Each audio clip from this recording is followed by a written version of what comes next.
pasado tanto tiempo intentando hacerlo lo mejor posible este acto, pero bueno, lo importante es que tenemos muchas ganas de escucharte y de que nos cuentes vida, obra de Manuel Chávez Nogales. Os dejo con Maribel Cinta. Muchas gracias, Manolo.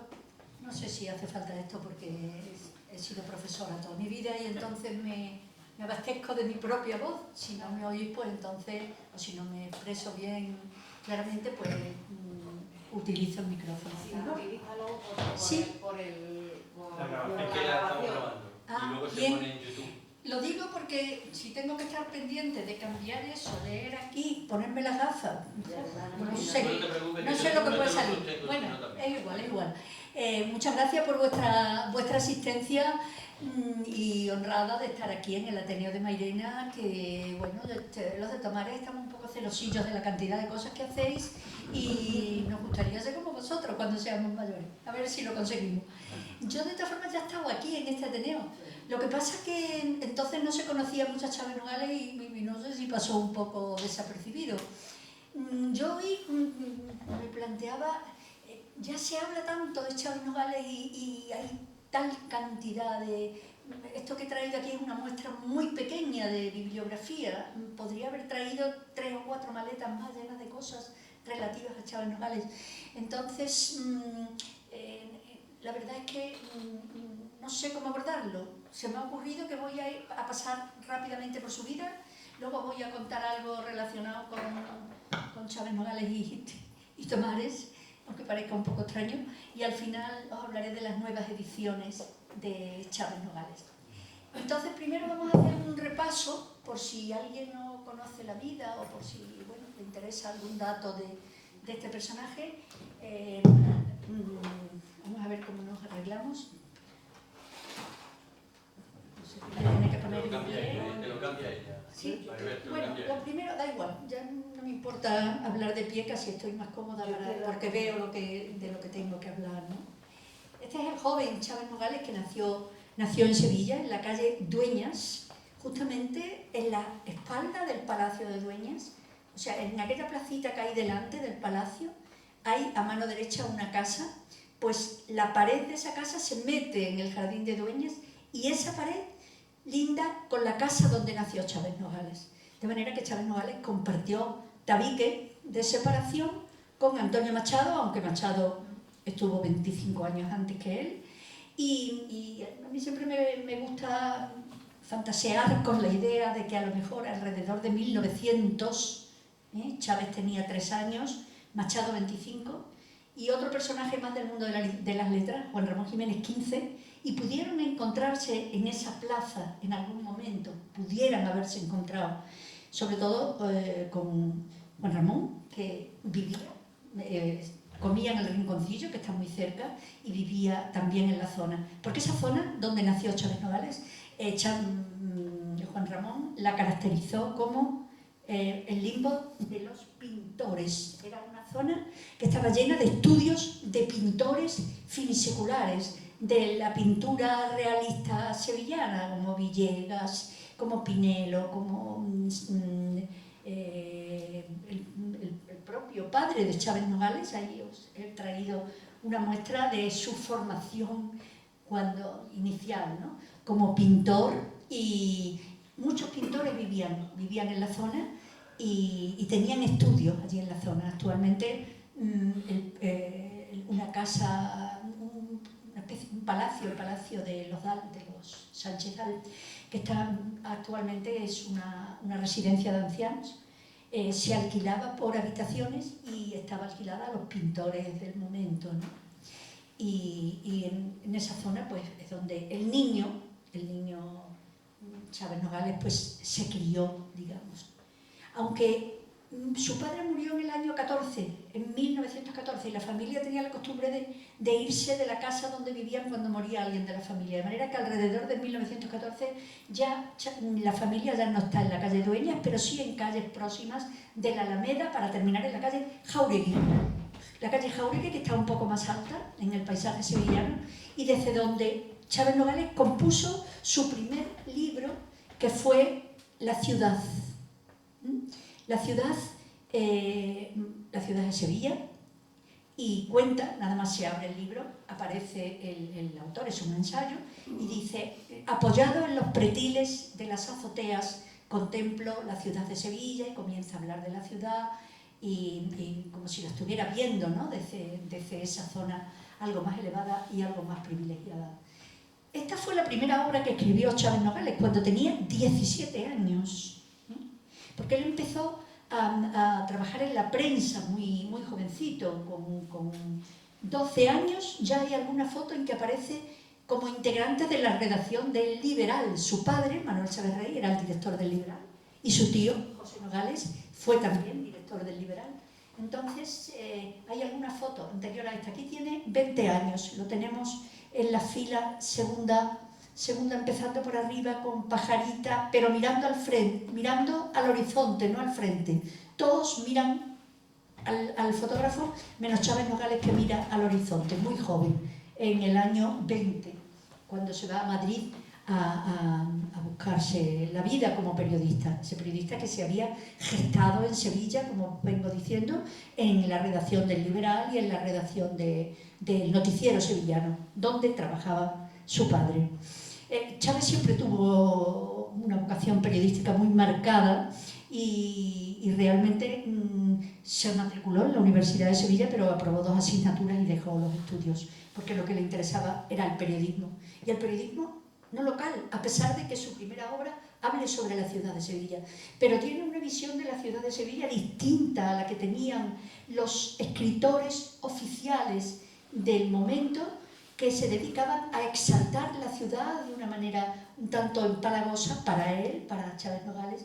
Y Chávez lo que veía de Sevilla era un fondo de rebeldía y de cambio y de transformación que se estaba produciendo en la sociedad sevillana con motivo de la gestación de la Exposición Universal del año 29, que, como sabéis, empezó a gestarse en el año 1910.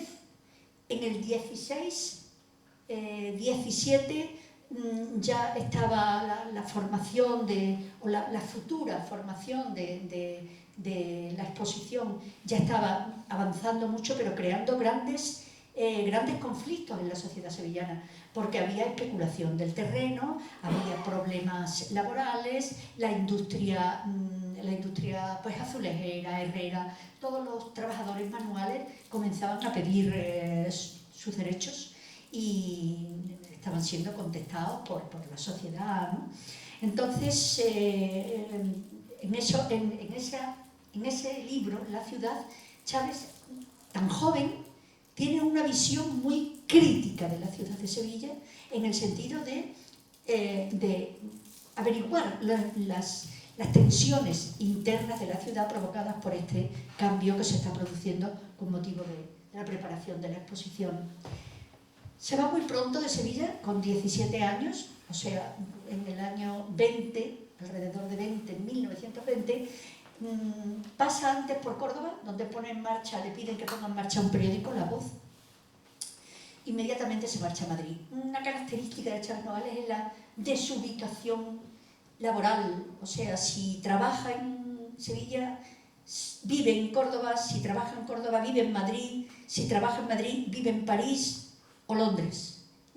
Entonces, bueno, no es que no viva en esas ciudades donde trabaja, pero que tiene siempre una ansia por salir, de manera que hay como una búsqueda de horizontes nuevos continuamente en su actividad periodística.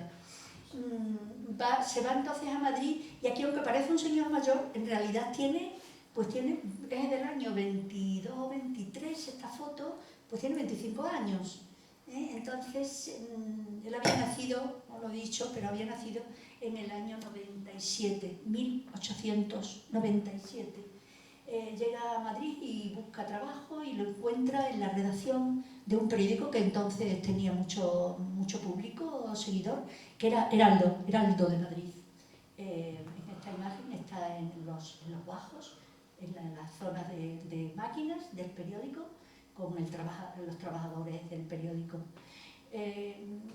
A partir de ahí empieza una época en la que va a haber un giro en la producción. Por ir un poco deprisa, vamos a la imagen de esa Meli, cualquiera, no, la anterior, la de Rugelder.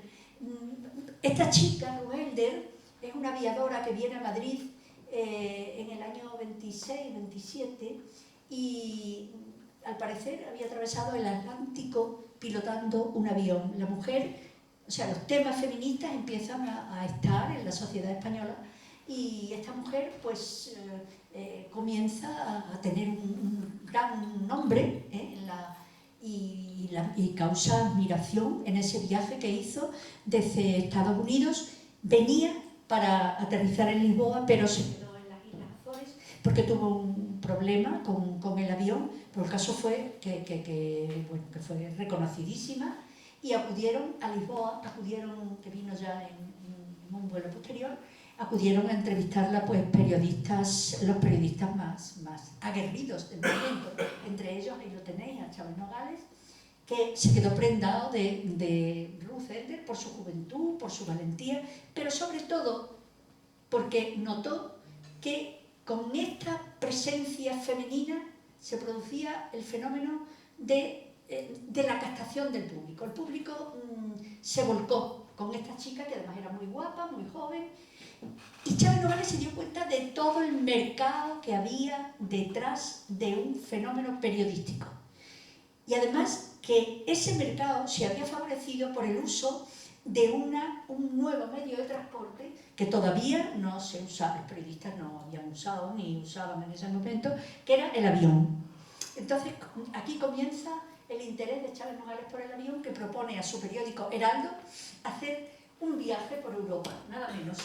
En ese tiempo los aviones eran realmente peligrosos, era complicadísimo subirse a un avión porque no se sabía la forma de aterrizar. O sea, imaginaros que cuando en estos años, cuando un avión iba a aterrizar, aterrizaba de una manera que los pilotos llaman a estima. O sea que en un descampado un señor se ponía con una bengala e indicaba dónde podía aterrizar el avión. Y a veces acertaba y a veces no. De hecho, pues era arriesgadísimo hacer esos viajes, que además se hacían a 2000 metros de altura, poca altura, la velocidad no era, ni mucho menos la velocidad que llevan los aviones ahora. Y bueno, era todo un riesgo. Pues Chávez Nogales piensa que para ir tras la noticia hay que montarse en un avión y se lo propone a su periódico. Y le propone nada menos que un vuelo hasta Rusia, para ver qué ha pasado con la revolución del año 17, a ver cómo viven los rusos, porque en este momento, en estos primeros 30 años, 20 y tantos años primero del siglo, se puso de moda ir a Rusia. O sea, habían verdaderas, se llamaban las romerías a Rusia. Los escritores, por supuesto, no iban en avión y iban a ver qué había pasado con Rusia y venían contando excelencias de cómo se vivía en Rusia, qué bien vivía la gente y cómo los proletarios habían conseguido terminar con el gobierno autárquico de los zares e imponer un gobierno proletario, ¿no? Y eso era la admiración no solo de Europa, del mundo entero. Entonces Chávez Nogales propone en su periódico ir a Rusia a ver qué ha pasado con los bolcheviques, cómo están los bolcheviques, cómo están los perdedores de la revolución, qué ha pasado con la revolución rusa del 17, y plantea este viaje, que además era un viaje carísimo, y porque tenía que coger vuelos, o sea, vuelos de muy corta duración, y llegar hasta Rusia y hacer ese itinerario que hemos visto ahí, que es subiendo, ¿no? va por abajo, ¿veis? El sentido de la flecha baja por Italia, o al revés, no sé cómo.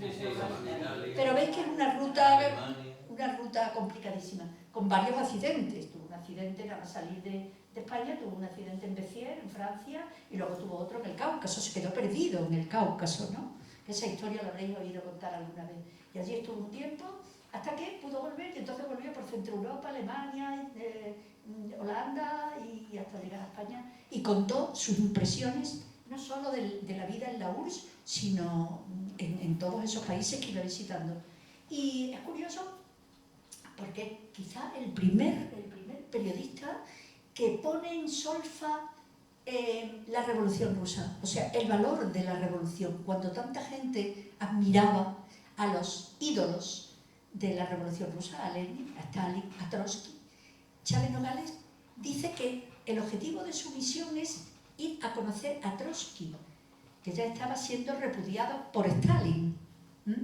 Como sabéis que Stalin se enfrentó con Trotsky hasta el punto de preparar su muerte, ¿no? Como cuenta Leonardo Padura en un libro que os recomiendo, que es una maravilla, El hombre que amaba a los perros, una preciosidad.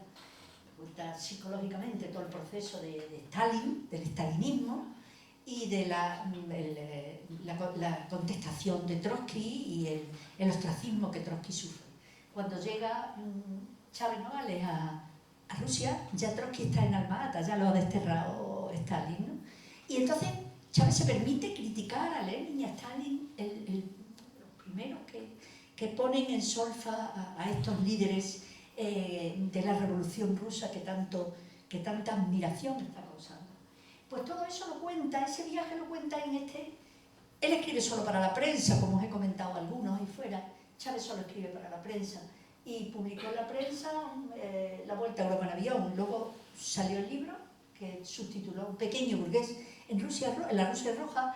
Ese título de Pequeño burgués es fundamental en Chávez Nogales. Bueno, creo que tenemos que ir un poco deprisa porque si no nos vamos a perder. Chávez Nogales en el año 30, diciembre del 30, lo llama un gran empresario para que ponga en marcha un periódico, el diario Ahora. Pone en marcha ese periódico aparece el 16 de diciembre y al año del 30 y al año siguiente, el 31, tiene lugar la proclamación de la República y Chávez se declara republicano, seguidor de la República, seguidor de la opinión que el pueblo ha dado a través de las urnas. Y va siguiendo todos los acontecimientos de la República, desde entrevista a todos los miembros del gobierno. Aquí lo tenemos con don Niceto Alcalá Zamora, que admiró mucho, a pesar de que don Niceto fuera distinto de Chávez Nogales en algunos aspectos, pero entrevistó a todos los miembros del gobierno de la República en semanas sucesivas. Sería interesante también pararnos en esto, pero no nos vamos a parar. Acompañó al presidente en algunos de sus viajes institucionales, visitó a los trabajadores del campo andaluz. ¿Sí? ¿Sí? ¿Esa flecha? ¿Sí? Aquí lo tenemos en Salteras, preguntándole a la gente del campo qué piensan de la Revolución Rusa, porque esta gente se reunían en lo que entonces llamaban los cigarros, que era cuando paraban a descansar, pues leían cosas de la Revolución Rusa, leían unas cosas que no se entendían. Ellos desde luego no las entendían. En muchos casos, Chávez Nogales cuenta con mucho humor cómo incluso ponían en sus pueblos en marcha la Revolución Soviética. Y entonces cogían al cura, le cortaban el pelo, abrían las panaderías, le repartían y luego ya no sabían qué más hacer. Cuenta Chávez. Dice, cuidado con esa manera de interpretar la historia, porque eso puede ser un daño para la República. En el año 32 dice eso Chávez Nogales. Bueno, la República, como sabéis, se enfrenta a una serie de cambios y de reformas que son inabordables en 5 años y además atrevidísimas, porque es acabar con el ejército, acabar con la iglesia, dar libertad de culto, libertad de voto a la mujer, en fin, todas las transformaciones que trae consigo la República. Y Chávez Nogales la sigue, pues ahí en la foto anterior, 2 fotos antes lo tenemos examinando una bomba en la Revolución de Asturias, de octubre del 34, y luego, pues no sé qué... mientras estas cosas pasan en España, él va a Francia con frecuencia, como os decía antes, con mucha frecuencia, y en Francia conoce a los perdedores de la Revolución Rusa y comienza a entrevistarlos. Y entonces de ahí va a salir un reportaje que aparece en la prensa, que al final se convierte en un libro que se llama Lo que ha quedado del Imperio de los Zares. Y ahí ya os digo, entrevistas pues, desde Kerensky hasta Miliukov, hasta los separatistas ucranianos, en fin, habla de todo cómo se produce la revolución y cómo viven en París los exiliados de esa revolución rusa. Cómo sobreviven, intentan sobrevivir frente a las necesidades que tiene la vida cotidiana para ellos, ¿no? En el año 32-33, visita la Alemania nazi que todavía no se ha declarado nazi, pero que ya Chávez Nogales advierte que hay un fondo de despotismo. Y algo. Esta fotografía es con Kerensky, que fue un personaje que pudo evitar la Revolución Rusa, pero no quiso derramar sangre y sin embargo fijaros luego lo que pasó. Chávez los miró mucho a Kerensky. En lo de cómo se vive en los países de régimen fascista fue un viaje a Alemania, como digo, donde observó una serie de comportamientos que abocarían en el nazismo, aunque la gente todavía no era consciente de ese peligro. Recomiendo mucho ese reportaje porque es de una clarividencia y de un ejemplo para hoy, ¿no? Impresionante. También viajó a África. Esas imágenes que siguen, que hay varias, porque curiosamente de ahí había fotos. Es muy difícil encontrar fotos de Chávez Nogales, como no sean de prensa. Estas estaban en la revista Lecturas, que fue la que se quedó encargada del fondo del periódico Ahora. Pues aquí está en un reportaje que llamamos La última empresa colonial española, con personajes del mundo marroquí, con los jefes de las cabilas, y bueno, también es interesante ese reportaje. Y a continuación podemos saltar, Meli, si quieres, las tres siguientes, porque luego al final hablaré de ese libro, del maestro Juan Martínez. Pasamos entonces a Belmonte, que es del año 35, un reportaje sobre Juan Belmonte. En el año 35, el año más conflictivo de la Segunda República, pues Chávez Nogales escribe La vida de un torero. Puede parecer una paradoja, ¿no? que en ese conflicto se dedica a escribir La vida de un torero, pero desde luego Chávez Nogales no hace nada gratuitamente, y ese libro tiene la intención de decir a los españoles que es cuando los españoles estaban totalmente metidos en la revolución. En el año 35 la palabra clave de los periódicos era la revolución que se preveía en el horizonte, la revolución de los trabajadores para hacer igual que había pasado en Rusia, para acabar con el poder autárquico. Y entonces pues Chávez escribe este libro de Belmonte, poniendo a Belmonte un poco, al que conoció. Tampoco nos vamos a entretener en cómo conoció ni cómo tuvo amistad con él, porque eso sería también largo, pero Chávez Nogales considera que Belmonte es quizá el modelo más representativo de la revolución, porque la única revolución posible para Chávez Nogales es la que hace el individuo consigo mismo. Belmonte era un personaje feo, muy delgado, enfermizo, era todo lo contrario de lo que se preveía que debía ser un ídolo de masas, como llegó a ser como torero. Pero es que hizo la revolución dentro de sí mismo, o sea, se transformó su propia realidad y logró el triunfo a pesar de todas las dificultades que su propia realidad le ponía. Bueno, tampoco nos vamos a entretener mucho en eso. Y el año 35, pues os digo, un año muy conflictivo, hay asesinatos casi cada día, hay lockouts, hay huelgas continuamente, y en el año 35, aquí ahora llegaremos a esta imagen, porque antes, en ese año, Chávez Nogales escribió el reportaje sobre la Semana Santa y el reportaje sobre el Rocío. Hizo dos grandes reportajes sobre la situación de España en el momento, ¿no? Y concretamente en el reportaje del Rocío, en el que acompaña a un enviado especial al Rocío con la romería. El reportaje cuenta exactamente cómo es la romería que sale de la que entonces se llamaba Triana la Roja, ¿no? El reportaje se llama Andalucía Roja y la Blanca Paloma. Pues salen de Triana, de la iglesia de Santana, atraviesan la calle Paje del Corro, la calle San Jacinto, y salen ya a Castilleja. O sea, va contando exactamente lo que es la romería del Rocío. Lo que ocurre dentro de la romería se lo va explicando al enviado especial, ¿no? Al que no entiende nada, no entiende como la Virgen, con los cartelones detrás de Viva la República y Triana Roja, Viva Triana Roja, ¿no? Y entonces Chávez le va explicando cómo es la idiosincrasia del pueblo sevillano, cómo se produce esa romería, y termina el reportaje diciendo, hay muchos, veo en medio de la gente personas, hombres, que creo que vienen huidos de algún sitio, vienen huyendo de algo. Dice, algunos van a caballo y llevan una cintita, en la muñeca llevan una cintita con los colores de la monarquía, roja y gualda, ¿no? Y dice, siento que cada viva la blanca paloma es un disimulado, muera la república. Y efectivamente, unos días después, eso es el 6 de junio, el 18 de julio, Franco intenta salvar a España por medio de su golpe de Estado y comienza la guerra civil. Aquí vemos, en esa foto que teníamos antes, estaba Chávez Nogales,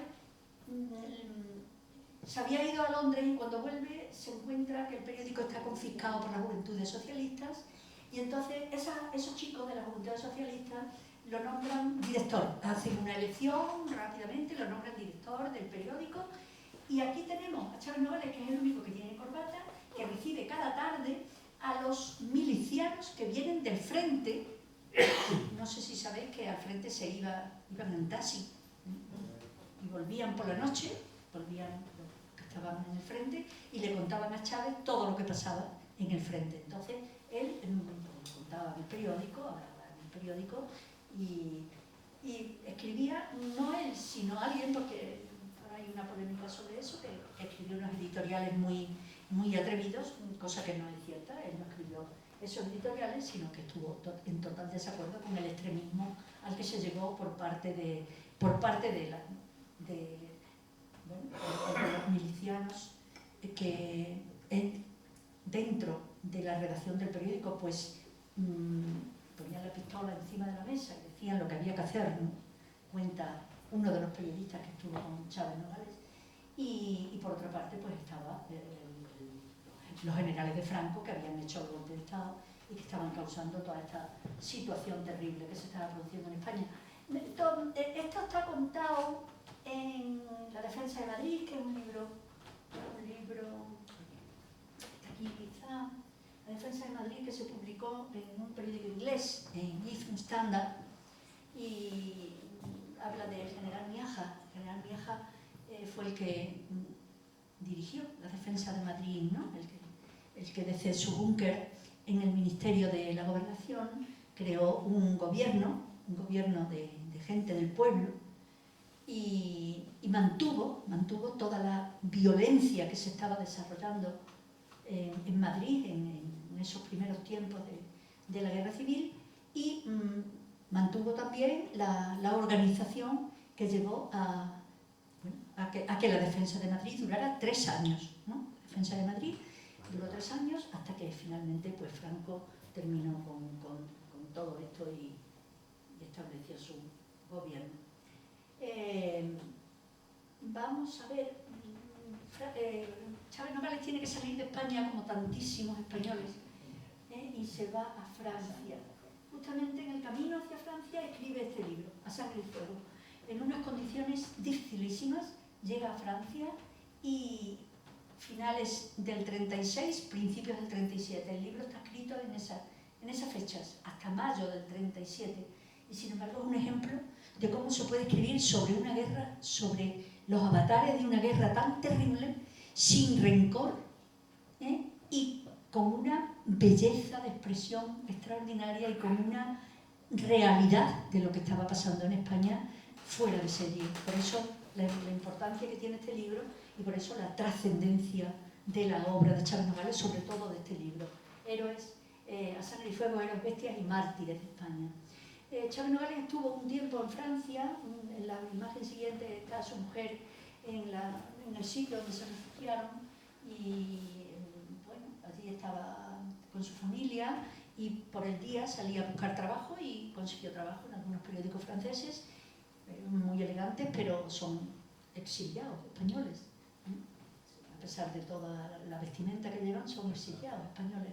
Y están hasta el año 40 en que Chávez Nogales, bueno, pues escribe, se advierte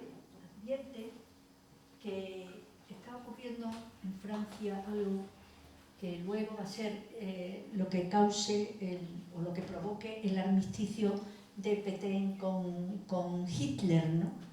Y entonces escribe este libro, La agonía de Francia, donde cuenta magistralmente cómo un pueblo puede entregarse a su raptor o a su mayor enemigo, siempre que no se le estropeen las cosas elementales, como son que el autobús no deje de funcionar, que estén abiertas las tiendas, que estén abiertos los bares, que esté funcionando, que parezca que no pasa nada.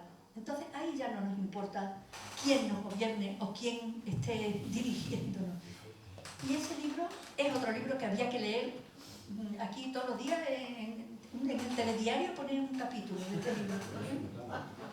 Pues al final, obligatoriamente, La agonía de Francia, capítulo 1, capítulo 2. Y aprenderíamos muchas cosas. Bueno, Chávez Nogales, después de esto la cosa se complica en Francia, porque Francia al negociar Pétain con Hitler, pues comienza a perseguir, se le cambia la cabeza y comienza a perseguir a todos los que habían defendido la democracia en Francia, entre ellos a sus propios periodistas, a sus propios demócratas. Y Chávez Nogales, como demócrata que está defendiendo a Francia en ese momento, en la agonía de Francia, se tiene que ir de Francia porque lo persiguen. Y entonces únicamente se puede ir a Inglaterra, se va a Inglaterra, en Inglaterra empieza otro calvario, a empezar otra vez a ver cómo empieza a trabajar. Ahí ya va solo, en Inglaterra va solo. Estamos en el año 39-40 ya estamos en la Segunda Guerra Mundial. Hay bombardeos sobre la ciudad de Londres. Aquí está nada menos que con el arzobispo de Canterbury visitando una iglesia destruida. Y bueno, pues se le ocurre nada menos que montar una agencia de prensa en la calle de la prensa inglesa, Fleet Street, o sea, donde estaban las grandes agencias mundiales, la agencia rusa, API francesa, donde estaban las grandes agencias, monta Chávez Nogales una agencia en una habitación, que estaba arriba de Reuters, que era otra gran agencia europea, y allí, desde aquella habitación, planea dar al mundo la noticia de que los aliados han conseguido la victoria cuando acabe la Segunda Guerra Mundial. Trabaja en Inglaterra, escribe para América Latina y Reuters, él se estableció allí pues para que Reuters iba a necesitar a alguien que hablara español o que escribiera en español, y entonces, sabiendo que él estaba arriba, iban a acudir a él, como efectivamente pasó, ¿no? Entonces ahí desarrolla una actividad en América Latina y aquí lo tenemos en su despacho de esa agencia. La agencia de Chávez se llamaba Atlantic Pacific Press. Y entonces, bueno, pues planea contar que incluso visita a los americanos, estos jóvenes americanos que han venido a Belfast a ayudar a los aliados, y piensa que los aliados van a ganar la Segunda Guerra Mundial y él va a anunciarlo al mundo desde su Atlantic Pacific Press, ¿no? Y bueno, pues la vida es así. Resulta que le dio tuvo un accidente, empezó a comer mal, hasta adelgazar, empezó a sentirse mal y tal, y tuvieron que intervenirlo y se quedó en el quirófano. De manera que se quedó en el quirófano un mes antes del desembarco de Normandía, no pudo avisar del triunfo de los aliados. Entonces, ahí terminó su vida y con 46 años. Bueno, no sé cuánto tiempo llevo, ¿cómo cuánto? Llevas... ¿Media hora o así? Más, ¿no? Sí, más o menos. 40 minutos. 40 minutos. Bueno, entonces yo quería leeros una cosa que yo escribí aquí, lo que os decía antes Luego volvemos con las imágenes. ¿La encendemos la luz? No, yo creo que veo bien.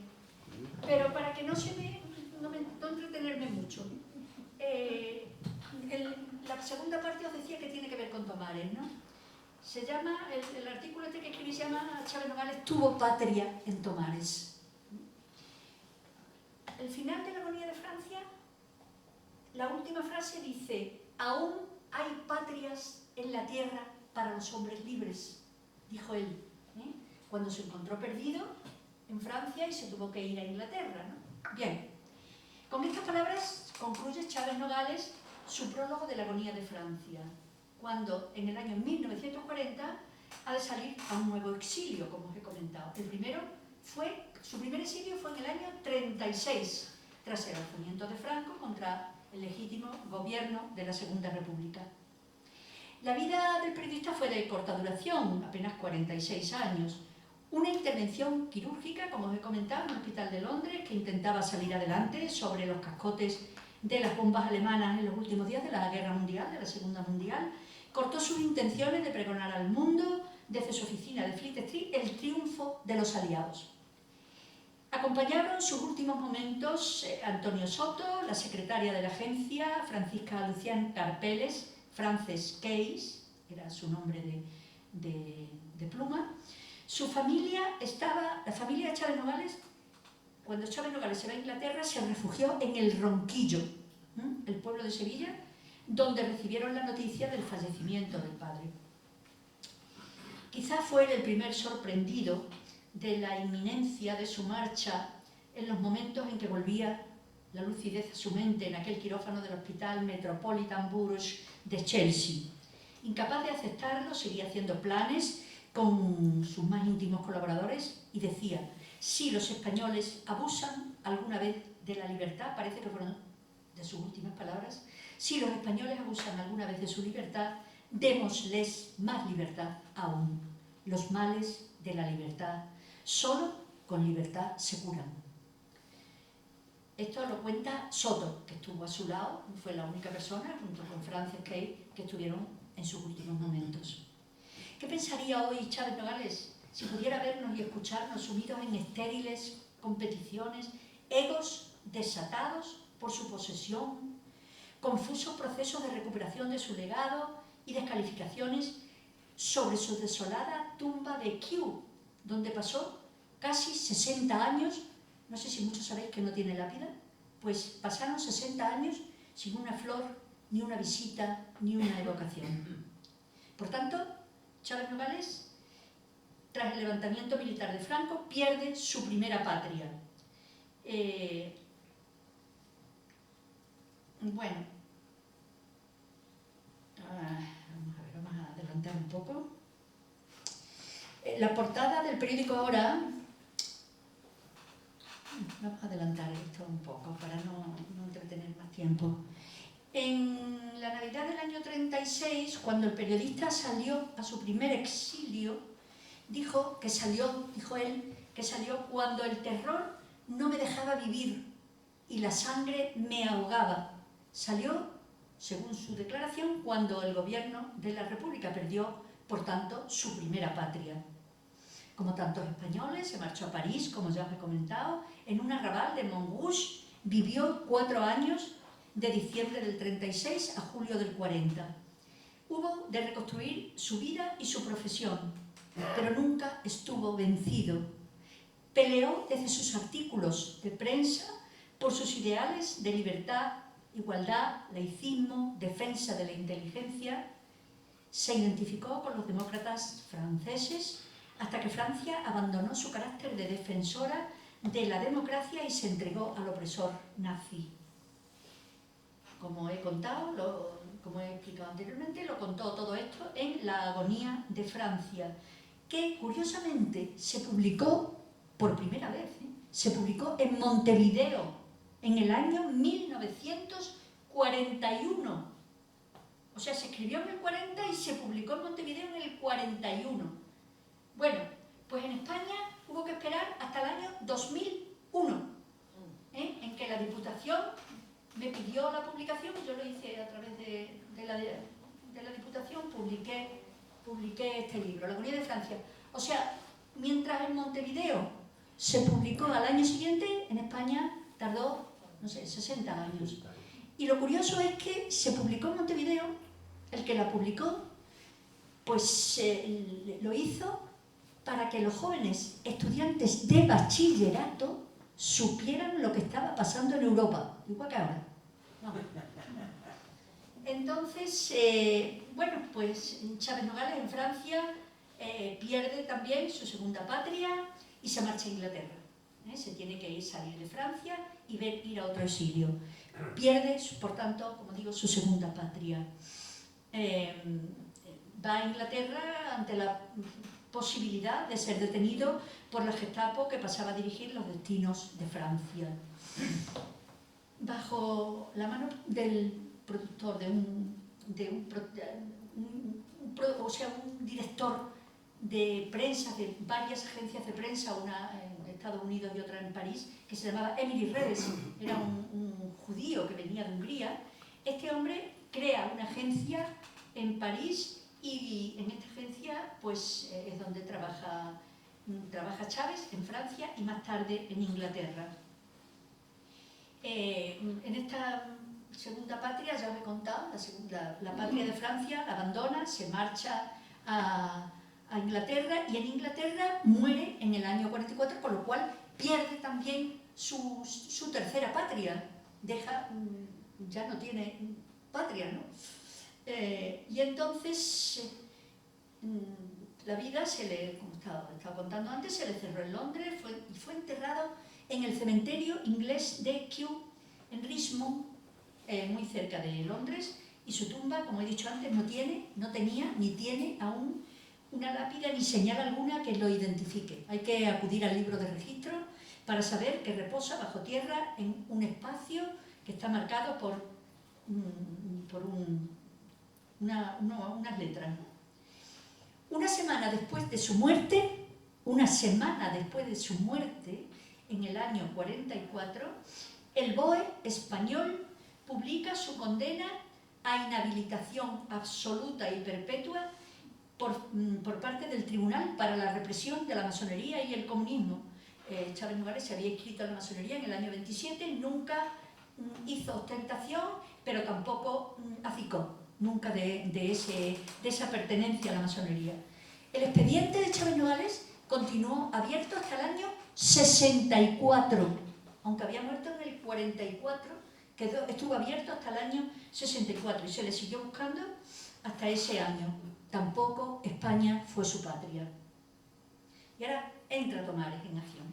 Así me lo encontré, sin patria, me lo encontré en el año 1990. Expulsado por cuarta vez de sus patrias, escondido bajo las cenizas de la historia y con un solo libro editado, su biografía de Belmonte, y el ensayo La ciudad, que pasó casi desapercibido. Y entonces me lo traje a Tomares, primero para componer sobre él mi tesis doctoral y después para buscar y trabajar filológicamente todo su trabajo, limpiarlo y publicar su obra completa en 5 tomos, 2 de obra narrativa y 3 de obra periodística que he traído ahí, ¿no? Más tarde escribí su biografía, claro, iba encontrando muchos datos de él a medida que buscaba su obra, ¿no? Sin temor a la crítica adversa y en honor a la verdad, se ha dicho todo lo que se ha dicho de Chávez Nogales, que está recogido en la biografía que titulo Andar y contar. Todo ha salido de mi investigación. Lamento tener que decirlo, pero todo lo que se lee en la prensa, aunque no se cite la procedencia, ha salido de mi investigación, porque yo sé lo que he investigado y sé cuando digo una cosa de dónde ha salido. Entonces, cada vez que salía de Tomares, este trabajo lo he hecho en Tomares. Todos mis libros, cuando terminan, están datados en Tomares. Tomares, verano del año tal, Tomares, tal y cual. Bueno, cada vez que salía de Tomares a buscar la producción de Chávez Nogales, pues en estancias más o menos largas, pues he estado por ejemplo, me fui a Montevideo para averiguar por qué se había publicado allí el libro, ¿no? He estado en Argentina, he estado aquí en Europa, pues en Francia, en Inglaterra, en fin, tampoco es que haya estado en muchos sitios, pero los sitios que han sido claves en la recuperación de Chávez Nogales. Aquí en Tomares, he podido recuperar toda la producción y los episodios vitales, procesar y ordenar todo ese trabajo que me publicó la Diputación de Sevilla y últimamente la última biografía la ha publicado la Universidad de Sevilla y la editorial Confluencias. En el año 18 propuse a la Diputación hacer una nueva edición de la obra completa, dada la petición del público, ¿no? Que fuera una obra crítica y sustentada en el buen hacer de un grupo de investigación con el que colaboro, que se llama Historia del Periodismo Andaluz, en la Facultad de Comunicación. La Diputación, que había contribuido con fondos públicos a poner en marcha la figura del periodista a través de mi trabajo, prefirió que fuera comercializado Chávez Nogales y se lo entregó a Libros del Asteroide, que es la que lo comercializa. Como sabéis, la obra completa de Chávez Nogales está editada por Libros del Asteroide. Toda esa obra es la obra que está recogida en la obra narrativa y en la obra periodística que yo hice para la Diputación. Por tanto, aquí en Tomares, o ahí en Tomares, Chávez Nogales encontró sosiego y reposo durante 3 décadas y se fue rehaciendo con calma. Cada uno de mis libros, como he dicho antes, cada conferencia que doy, cada vez que hablo de Chávez Nogales, hago una referencia al sitio donde Chávez Nogales encontró su cuarta patria. Hoy, sin embargo, ya Chávez Nogales, hoy ya ha salido de Tomares.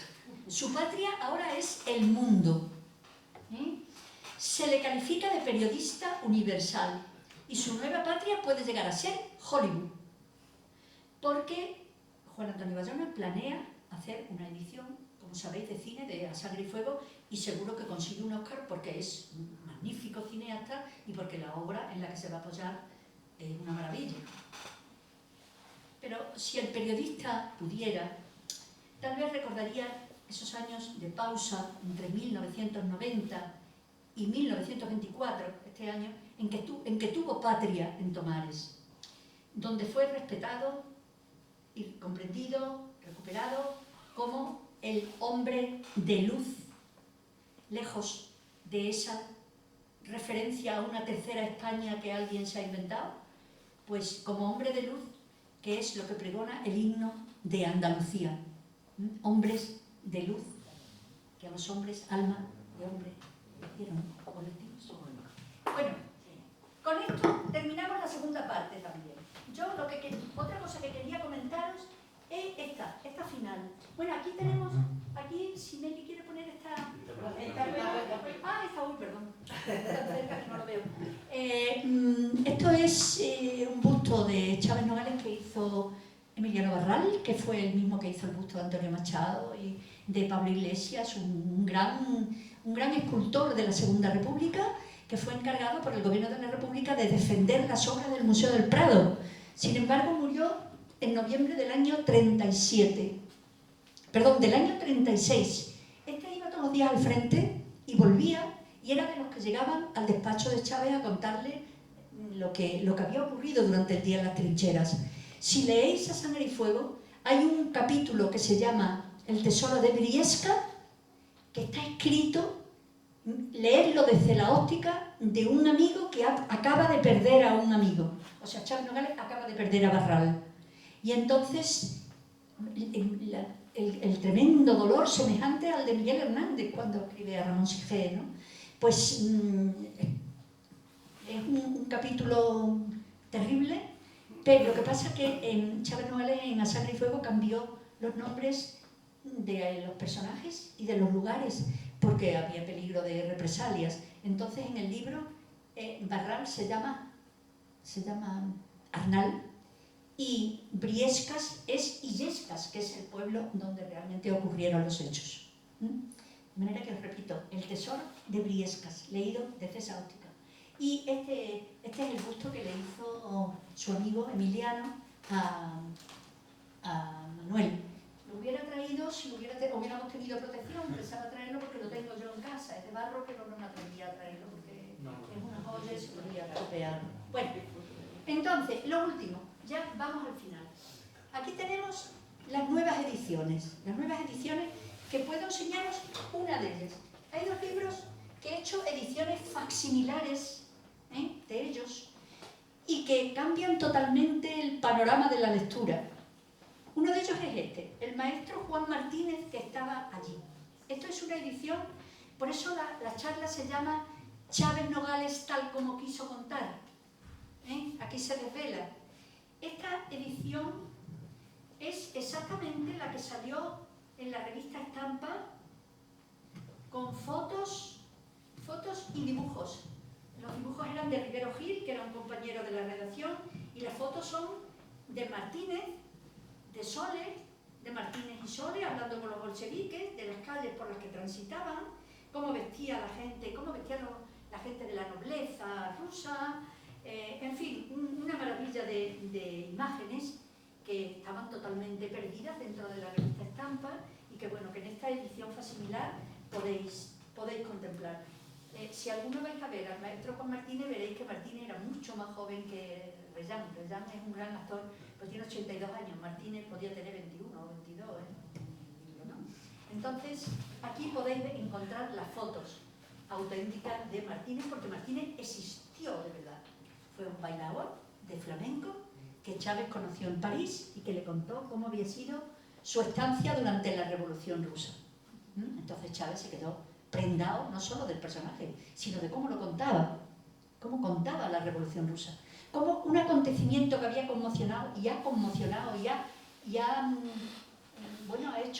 influido en el mundo, en el siglo XX e incluso en el siglo XXI, vaya, en la actualidad todavía influye, como este bailador de flamenco le cuenta que él ha estado en la Revolución, estuvo 14 años en Rusia, no podía salir de Rusia, cómo él y su mujer se tuvieron que ganar la vida bailando con los tablaos delante de los bolcheviques y que los bolcheviques le perdonaran la vida, a base de astucia, un auténtico Lazarillo de Tormes, ¿no? Un pícaro que se gana la vida en los tablaos rusos y que cuenta con la admiración de los bolcheviques como proletario. Alguno le dice, enséñame las manos, a ver si es que eres un trabajador. Dice, mira, llena de callos. Y efectivamente estaban llenas de callos, pero de las castañuelas. Entonces, se gana la vida en Rusia, en esta revolución, y lo cuenta con un enorme humor. Al leer el libro con las imágenes, cambia totalmente la perspectiva, porque ver las calles, los atuendos, la gente, los bolcheviques, las reuniones, pues es muy distinto a la lectura del libro sin imágenes, ¿no? De todas formas, este y otro del que voy a hablar ahora, que también he hecho la edición facsimilar, que se llama Lo que ha quedado del Imperio de los Zares. El de Martínez, tiene dibujos, muchos dibujos, de Rivero Gil. Es casi un cómic el libro, y muchas imágenes del tiempo. El otro libro, Lo que ha quedado del Imperio de los Zares, solo tiene fotografías, pero tiene 270 fotografías el reportaje original. Por tanto, la edición facsimilar lleva toda, es la que salió en la revista Estampa, ¿no? Y entonces ahí también es impresionante ver las fotos de los años 30, pues desde el zar con sus hijas, Rasputín, dónde murió Rasputín, cómo era el cuarto donde el zar tomaba la cena con su mujer y sus hijas, quién era Anastasia, en fin, todos los personajes que intervienen en esa historia rusa y todos los exiliados de Rusia aparecen en imágenes, en fotografías, en esa edición. Estas ediciones saldrán, no voy a hacer propaganda porque yo soy de las que nunca han cobrado nada. O sea, yo no soy como Pérez Reverte, yo no gano nada con los libros. Entonces, lo digo porque, bueno, me interesa el producto, ¿no? Hago propaganda del producto, me parece que es fabuloso, ¿no? Entonces, en enero, el día 13 de enero ya está programado que salga el maestro E. Si no habrá comercio, que ya han pasado los Reyes, el 13 de enero. Bueno, el 13 de enero sale a la venta el libro. Y el otro sale un mes después, Lo que ha quedado del Imperio de los Zares. ¿Por qué razón? Pues por una razón económica. La familia quiere agotar hasta el último minuto de los derechos de un autor que no conocía hasta que yo se lo presenté. Pues no me dejan publicar el libro. Entonces, esos derechos terminan el día 31 de diciembre del año 24, porque murió en mayo. Pero en España, más que en ningún otro país del mundo, los derechos son de 80 años. En todos los países son de 70, menos en España que son de 80 años. Y además, un año más de regalo. De manera que hasta el 31 de diciembre estos libros no pueden salir, a pena de que venga un abogado y los retire. Bueno, pues eso es la última cosa que quería contaros. Y la foto, Meli, si puedes poner la foto de los dos libros, Sí, sí. de los dos puntos o de uno y uno. Ay, Dios, ahí están los dos. Bueno, son, como veis, tienen el tamaño que tenían en estampa, tienen el mismo formato, ¿no? En la revista. Y veis esa foto, ese dibujo de Gil, parece un dibujito de un cómic, ¿no? Tiene muchos dibujos, muchos dibujos. La mitad del libro está llena de dibujos. Y esta es la portada de lo que ha quedado del Imperio de los Zares, que es la portada de la primera edición, que salió en el año 31, 1931, la edición. Y por dentro, pues no sé si quizá no hay otra imagen más. No está la de... Bueno, ¿Qué editorial es esta? Editorial Confluencias. Bueno, Maribel, ya te invitaremos cuando salgan a que lo presenten. Bueno, ya de esta forma lo he presentado, esto es una No, primicia. pero ahí por eso, para que hable Para que hable- solo de los dos libros. Bueno, además son deliciosos los dos, son una delicia leerlos y cómo Chávez Nogales transforma el gran drama de la emigración rusa y lo hace amenísimo, y cada historia, cada entrevista a un personaje, a una dama de la corte que está huida en París, que era de la alta nobleza y que ahora se dedica a hacer trajes para hacer modistas. Se han reconvertido en modistas, en auxiliares para hacer películas, en músicos que dan clase de música o que dan clase de ballet ruso o de música rusa. Ahí están viviendo, esperando que la cosa cambie, la cosa revierta, vuelva a los zares y ellos puedan volver a Rusia. Ahí había más de 1 millón de personas, que, bueno, son varios millones los que huyeron de la URSS, ¿no? Pero en París había una colonia potentísima de exiliados rusos que ya se han dispersado, pero todavía quedan muchos restos en la Costa Azul, trajeron mucho dinero, entonces tenían palacetes en la Costa Azul, en los alrededores de París, en fin, que todavía queda gente que está por ahí. Bueno, pues esto es todo.